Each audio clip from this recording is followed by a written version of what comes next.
നമസ്കാരം. ഈ ദിവസങ്ങളിൽ സോഷ്യൽ മീഡിയയിൽ ഏറ്റവും അധികം ചർച്ച നടക്കുന്നത് തൃശൂർ ചാവക്കാട് സ്വദേശിയായ ഒരു ഡോക്ടർ ആയിഷ തൻ്റെ ഭർത്താവിൻ്റെ വീട്ടുപടിക്കൽ നടത്തുന്ന സത്യാഗ്രഹമാണ്. ഏതാനും ദിവസങ്ങളായി അവർ തുടങ്ങിയ ഈ സത്യാഗ്രഹ വാർത്ത ലോകമറിയുന്നത് മറുനാടൻ അതിൽ ഇടപെടുമ്പോഴാണ്. ഞങ്ങളുടെ കൊച്ചിയിലെ ചീഫ് റിപ്പോർട്ടർ ആർ പിയൂഷും ചീഫ് ക്യാമറമാൻ ദിലീപും ചാവക്കാട് ഇവർ സമരം നടത്തുന്നിടത്തെത്തി അതിന് ദൃശ്യങ്ങൾ പകർത്തി ലോകത്തോട് പറഞ്ഞതോടെ ലോകം അത് ഏറ്റെടുത്തു. ചാവക്കാട് സ്വദേശിനിയായ ഡോക്ടർ ആയിഷ മറ്റൊരു ഡോക്ടറെ കല്യാണം കഴിക്കുന്നു. എന്നാൽ അവർ തമ്മിൽ ചില പ്രശ്നങ്ങൾ ഉണ്ടാവുന്നു. ഇതോടെ കുറച്ചു ദിവസത്തേക്ക് ഡോക്ടർ ആയിഷ തൻ്റെ വീട്ടിൽ പോയി നിൽക്കുന്നു.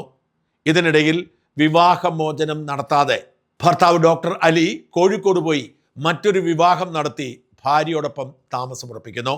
ഈ അനീതിക്കെതിരെയാണ് ഡോക്ടർ ആയിഷ സത്യാഗ്രഹം നടത്തുന്നത്. ഡോക്ടർ ആയിഷ ആദ്യം ഡോക്ടർ അലിയുടെ വീടിൻ്റെ സിറ്റ് ഔട്ടിലായിരുന്നു സത്യാഗ്രഹം ഇരുന്നത്. എന്നാൽ സത്യാഗ്രഹം തുടർന്നതോടെ വീട്ടിലെ വൈദ്യുതിയും വെള്ളവും വിച്ഛേദിച്ച് അലിയും കുടുംബവും സ്ഥലം വിട്ടു.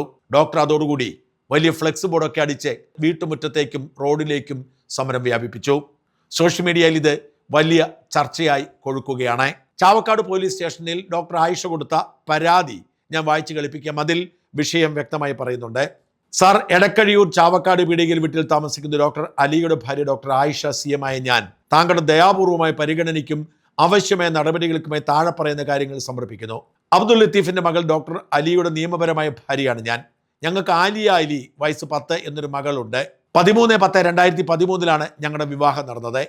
എൻ്റെ ഭർത്താവിൽ നിന്നും അദ്ദേഹത്തിൻ്റെ കുടുംബാംഗങ്ങളിൽ നിന്നും ഞാൻ നിരന്തരം ഗാർഹിക പീഡനത്തിനും ഉപദ്രവങ്ങൾക്കും ഇരയായിക്കൊണ്ടിരിക്കുകയാണ്. കൂടാതെ നിലവിലുള്ള ഞങ്ങളുടെ വിവാഹം വേർപെടുത്താതെയും എൻ്റെ സമ്മതമില്ലാതെയും എൻ്റെ ഭർത്താവ് രണ്ടാമതൊരു വിവാഹം കഴിച്ചതിൽ ഞാൻ അടുത്തിടെ മനസ്സിലാക്കി.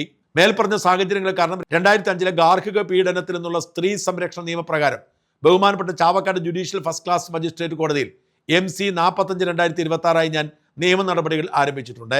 CRL MB 1/26 തീയതിയിലെ ഉത്തരവ് പ്രകാരം എനിക്കെതിരെ ഗാർഹിക പീഡനങ്ങൾ നടത്തുന്നതിൽ നിന്നും ഭർത്താവിന് വീട്ടിൽ എൻ്റെ സമാധാനപരമായ താമസത്തിന് തടസ്സമോ ബുദ്ധിമുട്ടോ ഉണ്ടാക്കുന്നതിൽ നിന്നും എൻ്റെ ഭർത്താവിനെയും അദ്ദേഹത്തിൻ്റെ കുടുംബാംഗങ്ങളെയും തടഞ്ഞുകൊണ്ട് ബഹുമാനപ്പെട്ട ചാവക്കാട് JFCM കോടതി ഉത്തരവ് പുറപ്പെടുവിച്ചിട്ടുണ്ട്. പ്രസ്തുത കോടതി ഉത്തരവ് നിലവിലുണ്ടായിരുന്നിട്ടും എൻ്റെ ഭർത്തൃ വീട്ടിൽ പ്രവേശിക്കാൻ ശ്രമിച്ചാൽ ഭർത്താവിൽ നിന്നും കുടുംബാംഗങ്ങളിൽ നിന്നും ശാരീരിക ഉപദ്രവങ്ങളും തുടർന്നുള്ള പീഡനങ്ങളും ഉണ്ടാകുമെന്ന് ഞാൻ ന്യായമായും ഭയപ്പെടുന്നു. അവർ എന്നെ പരിസരത്ത് പ്രവേശിക്കാൻ അനുവദിക്കാതെ തടയുകയും കോടതി ഉത്തരവുമായി സഹകരിക്കാൻ വിസമ്മതിക്കുകയും ചെയ്യുന്നു. മേൽപ്പറഞ്ഞ കാര്യങ്ങളുടെ വെളിച്ചത്തിൽ എൻ്റെ ഭർത്തൃ വീട്ടിലേക്ക് സുരക്ഷിതമായി പ്രവേശിപ്പിക്കുന്നത് ഉറപ്പാക്കുന്നതിനും ബഹുമാനപ്പെട്ട ചാവക്കാട് JCMC കോടതി പുറപ്പെടുവിച്ച ഉത്തരവ് കൃത്യമായി പാലിക്കപ്പെടുന്നെന്ന് ഉറപ്പുവരുത്തുന്നതിനും ആവശ്യമായ പോലീസ് സഹായം നൽകണമെന്ന് ഞാൻ താഴ്മയെ അപേക്ഷിക്കുന്നു. ഇതുവഴി എനിക്കും എൻ്റെ മകൾക്കും ഉണ്ടാകുന്ന സമാധാന ലംഘനമോ ഉപദ്രവങ്ങളോ തടയാൻ സാധിക്കും. താങ്കളുടെ അവലോകനത്തിനായും റെക്കോർഡുകൾക്കുമായി ബഹുമാനപ്പെട്ട ചാവക്കാട് JMC കോടതി പുറപ്പെടുവിച്ച ഉത്തരവിൻ്റെ പകർപ്പ് ഇതിനോടൊപ്പം ഉള്ളടക്കം ചെയ്യുന്നു എന്ന് പറഞ്ഞായിരുന്നു ഈ പരാതി കൊടുത്തത്. പോലീസ് കാര്യമേ ഒന്നും ചെയ്തില്ല. ഡോക്ടർ ആയിഷ വീട്ടിൽ കയറാനെത്തി വീട്ടുപടിക്കലും വീട്ടുമുറ്റത്തുമായി സത്യാഗ്രഹം ഇരിക്കുന്നു. ഈ സത്യാഗ്രഹത്തെ അപമാനിച്ചുകൊണ്ട് പല സദാചാര ആംഗ്ലമാരും രംഗത്തിറങ്ങിയിട്ടുണ്ട്. ഇസ്ലാമിൽ 4 കെട്ടാൻ അവകാശമുണ്ട്, അതുകൊണ്ട് ആയിഷയോട് പോയി പണി നോക്ക് എന്നാണ് ഒരു പൊതുഭാഷ്യം. എന്നാൽ ഒരു സ്ത്രീയെ വിവാഹം കഴിച്ചിട്ട് അവരെ ഇങ്ങനെ തോന്നിയതുപോലെ ഇറക്കി മറ്റൊരാളെ വിവാഹം കഴിക്കുന്നത് ഈ ആധുനിക സമൂഹത്തിന് യോജിക്കുന്നതാണോ എന്ന ചോദ്യവുമായി മറ്റു ചിലരും രംഗത്തെത്തിയിട്ടുണ്ട്. ആയിഷയുടെ സമരത്തിലെ ചില ദൃശ്യങ്ങളും അതിനെ ചിലർ നേരിടാൻ ശ്രമിക്കുന്നതിൻ്റെതുമായ കാര്യങ്ങൾ ആദ്യം കാണുക.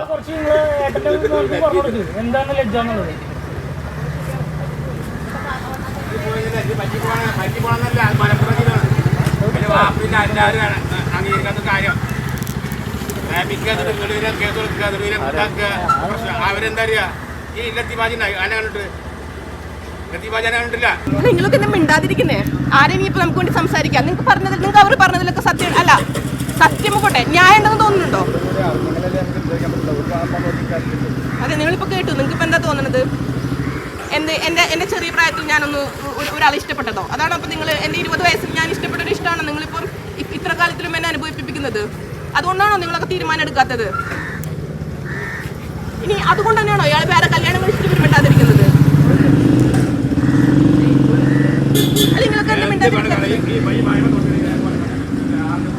എന്തൊക്കെയാണ് ഈ പറയുന്നത്?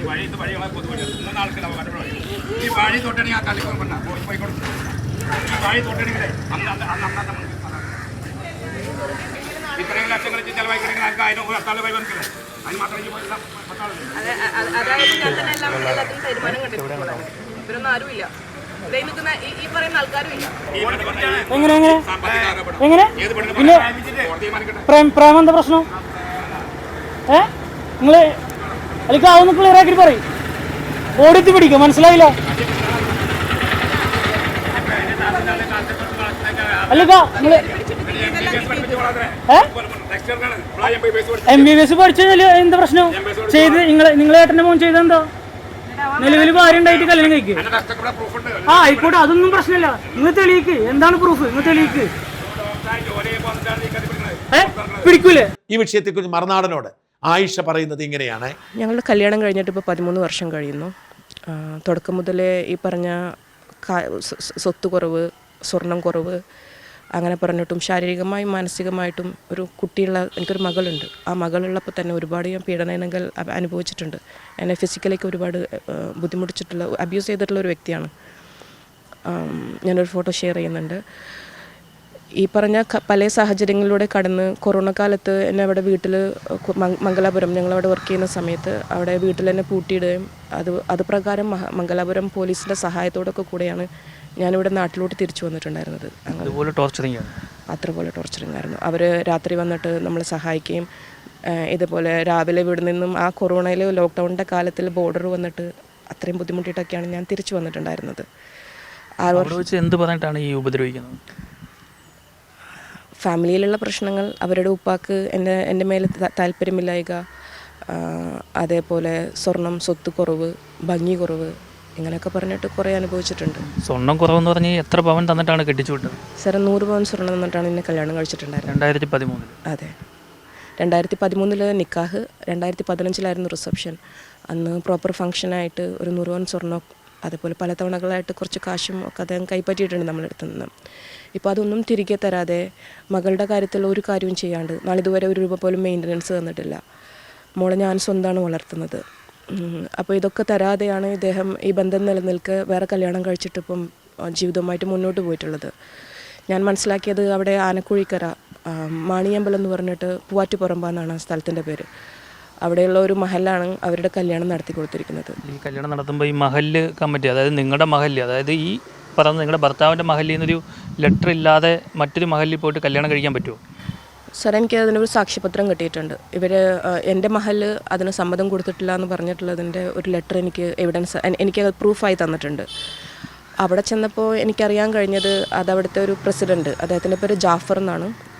അദ്ദേഹത്തിൻ്റെ വ്യക്തി താല്പര്യത്തിന്മേലാണ് ഇത് നടന്നതെന്നാണ് പറയപ്പെടുന്നത്. പക്ഷേ ഇതിലിപ്പോൾ നഷ്ടക്കാരി ഞാനും എൻ്റെ മകളായി മാറിയിട്ടുണ്ട്.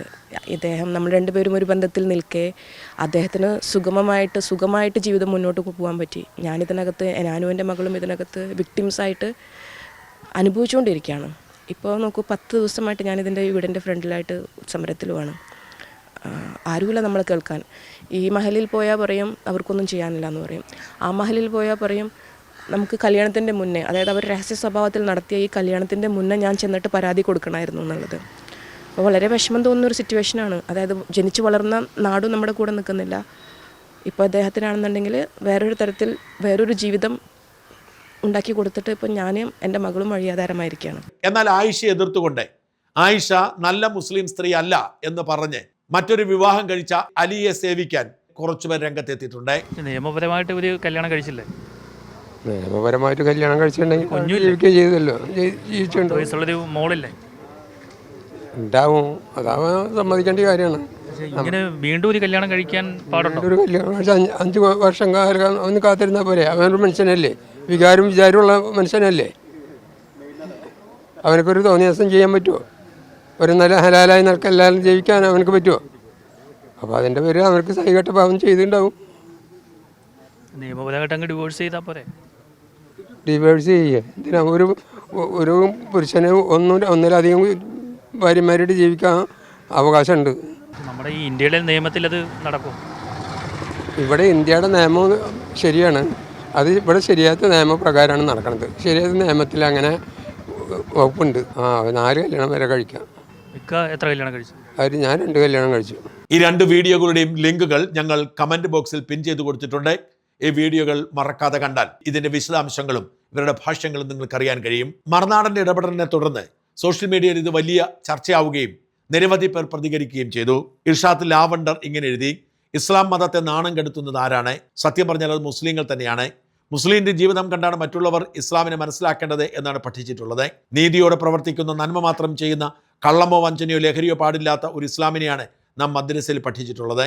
പെൺകുട്ടിയാണെന്നറിഞ്ഞാൽ കൊന്നുകളയുന്ന അരാജകത്വം നിറഞ്ഞ കാലത്ത് പെൺകുട്ടികൾക്ക് സ്വത്തവകാശം നൽകി, ഇണയെ തിരഞ്ഞെടുക്കാൻ സ്വാതന്ത്ര്യം നൽകി, കച്ചവടം ചെയ്യാനും സമ്പാദിക്കാനും അവകാശം നൽകി, ഇഷ്ടമില്ലാത്ത ജീവിതത്തിൽ നിന്ന് മഹർ തിരികെ നൽകി ഇറങ്ങിപ്പോവാനും അവകാശം നൽകിയ പുരോഗമനപരമായ ആശയം കൈമാറിയ മതമാണ് ഇസ്ലാം. അരാജക കാലത്ത് നിരവധി സ്ത്രീകളെ ഭാര്യയായും വെപ്പാട്ടിയായും കൊണ്ട് നടന്ന കാലത്ത് പരമാവധി 4 സ്ത്രീകളെ മാത്രം വിവാഹം കഴിക്കാൻ മാത്രം അനുവാദം നൽകി എണ്ണം നിജപ്പെടുത്തുകയാണ് പ്രവാചകൻ ചെയ്തത്. യുദ്ധങ്ങളെ തുടർന്ന് വിധവകളായ സ്ത്രീകളെ സംരക്ഷിക്കുക എന്നതും അന്നത്തെ നീതിയായിരുന്നു. അതിൻ്റെ മറപിടിച്ച് 1400 വർഷം കഴിഞ്ഞിട്ടും ഒരാൾ ഇസ്ലാമിന് 4 കെട്ടാം, ജോലിയൊന്നും ഇല്ലെങ്കിലും ഞാൻ 2 കെട്ടി എന്ന് തെറ്റായി പറയുമ്പോൾ തിരുത്താത്ത മത നേതൃത്വം സമൂഹത്തിന് ബാധ്യത തന്നെയാണ്. ഡോക്ടർ ആയിഷ വിവാഹിതയാണ്. 100 പവൻ സ്വർണം നൽകിയാണ് അവൾ അയാളുടെ ജീവിതത്തിലേക്ക് കടന്നു വന്നത്. ജീവിക്കാൻ കഴിയാത്ത സാഹചര്യങ്ങളുണ്ടെങ്കിൽ പിരിയണം. അവളിൽ മറ്റു കുറ്റങ്ങളുണ്ടെങ്കിൽ വിവാഹമോചനം തേടാം. ശരീരത്തിൽ 4 വിവാഹം പറഞ്ഞതുകൊണ്ട് ഒരു ഭാര്യ നിലനിൽക്കെ താൻ ഒന്നുകൂടി കഴിക്കുമെന്ന വാശി, അതിന് വീട്ടുകാർ നൽകുന്ന പിന്തുണ, മഹൽ ഇടപെട്ട് തീർക്കാൻ കഴിയാത്ത സങ്കീർണത, ഇതൊക്കെ പൊതുസമൂഹം എത്രമേൽ അപരിഷ്കൃതമായി മുസ്ലിം സമുദായത്തെ വിലയിരുത്തുന്നുണ്ടെന്ന് ചിന്തിച്ചിട്ടുണ്ടോ? വളർന്നു വരുന്ന ചിന്താശേഷിയുള്ള പെൺകുട്ടികൾ ഇത്തരം അനീതി ചോദ്യം ചെയ്യപ്പെടുക തന്നെ ചെയ്യും. ഒരു പെണ്ണ് ഇസ്ലാം മതത്തിന് വിധിപ്രകാരം നിക്കാഹ് ചെയ്യപ്പെട്ടവൾ, അവൾ നേരിട്ട് അനീതിക്കെതിരെ ബാനർ കെട്ടി പ്രതിഷേധിക്കുമ്പോൾ അവളുടെ കൂടെ നിൽക്കാത്ത, അവളെ കേൾക്കാത്ത സംവിധാനം എത്രമേൽ സിസ്റ്റമാറ്റിക് എന്ന് അവകാശപ്പെട്ടാലും ദുരന്തം തന്നെയാണ്. വിവരവും വിദ്യാഭ്യാസവും ജോലിയുമുള്ള പുതുതലമുറ പെൺകുട്ടികളൊന്നും ഭർത്താവിനെ പങ്കുവയ്ക്കാൻ ആഗ്രഹിക്കുന്നവരല്ല. അങ്ങനെ ഒത്തുപോകാൻ പറ്റാത്ത പ്രയാസമുണ്ടെങ്കിൽ ആൺകുട്ടികൾക്ക് തലാഖുണ്ട്. പക്ഷെ അതിന് അതിൻ്റെതായ രീതികളുണ്ട്, നിയമങ്ങളുണ്ട്. പെണ്ണിനും ഖുലയും ഫസ്കയും ഒക്കെയുണ്ട്. അതൊക്കെ തിരഞ്ഞെടുക്കുക. 1400 വർഷം മുമ്പ് അന്നത്തെ സാഹചര്യങ്ങൾ അനിവാര്യമായിരുന്നൊരു നിയമം, അതിനെ മറ്റൊരു പെണ്ണിനെ കൂടി വരിക്കാൻ വേണ്ടി സൂത്രത്തിൽ ഉപയോഗിക്കുന്നത് തെറ്റാണ്. കെട്ടിയ പെണ്ണിന് സമ്മതം ചോദിക്കാതെ വിവാഹം ചെയ്തു കൊടുക്കുന്ന മഹലും കുടുംബക്കാരും ഇതുപോലുള്ള ആയിഷമാരെ സൃഷ്ടിക്കുകയാണ്. മതനേതൃത്വം മാസപ്പിറവി മാത്രം ഫോക്കസ് ചെയ്യാതെ ഇത്തരം അനീതികൾക്കെതിരെ കൂടി പ്രതികരിക്കണം. നീതി നിഷേധിക്കപ്പെട്ട നിലയിൽ ഇനിയൊരു ആയിഷയും സമൂഹത്തിലും സമുദായത്തിലും ഉണ്ടാവരുത്. ഇർഷാദ് ലാവണ്ടാർ. ഇത്തരം വികാരം പൊതുസമൂഹത്തിൽ ശക്തമായി പെടുന്നു. കേരളത്തിൽ ഇസ്ലാമിക നവോത്ഥാനത്തിന് ആയിഷയുടെ പോരാട്ടം മുഖ്യ കാരണമായി മാറട്ടെ എന്ന് ആശംസിക്കുന്നു.